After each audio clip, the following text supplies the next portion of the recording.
Hey everyone, you're welcome again to another episode. In this video, you'll understand groups and components for efficient editing. You'll also learn how to use modifiers and extensions for advanced editing tasks. Let's get right into it. In SketchUp, groups and components are essential for efficient editing and organization. Let's explore how they can streamline your workflow. Let us start with the groups. To make any object group, select the objects. Right-click or context-click and choose Make Group. Now, this object acts as a single entity. This prevents unintended changes and keeps your model organized. Groups are perfect for managing elements like walls or furniture. You can move, rotate, or scale the entire group without affecting individual parts, making layout adjustments quick and easy. Multiple grouped or ungrouped objects can be made group with each maintaining its different properties. Now, let us talk about components. Like groups, components bundle objects together, but they offer even more control. To make an object or multiple objects a component, right-click or context-click and select Make Component. A dialog box appears for you to enter the definition. Type a name you want your component to bear and click Create. We'll discuss the other details in the dialog box later in the advanced class.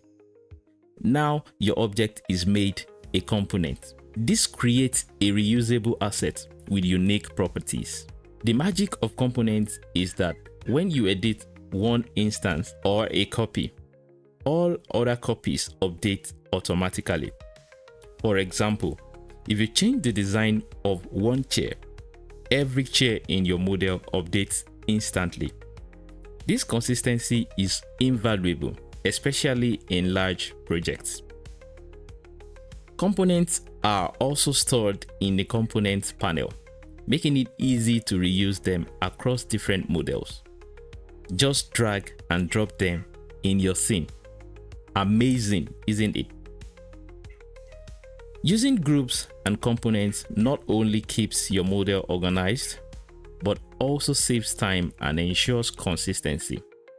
Whether you are designing a complex building or a simple room layout, these tools are key to efficient editing.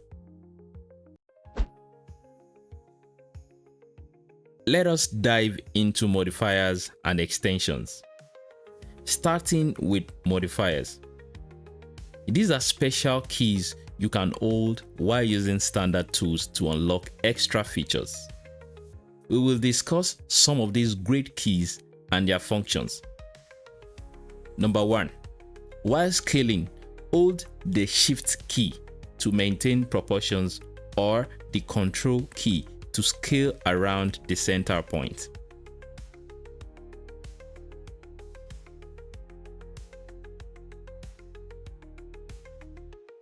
Number 2.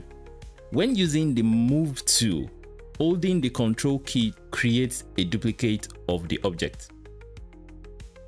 This key works for the Rotate tool also.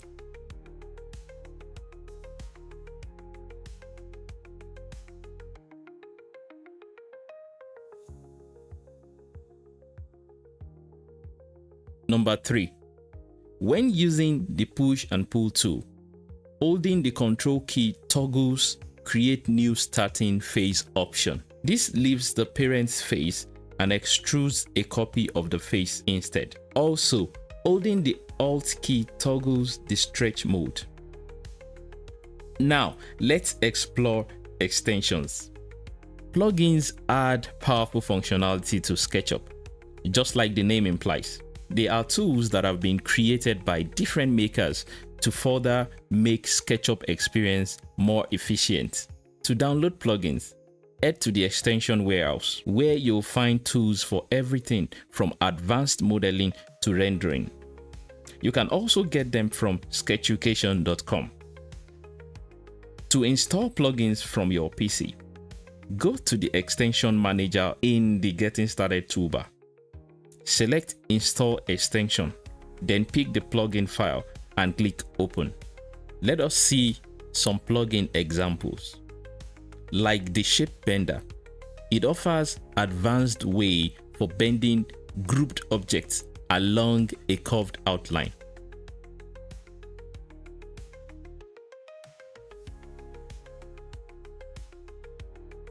The Joint Push and Pull extension is another must-have. It lets you push and pull multiple surfaces simultaneously, great for creating intricate details and complex shapes.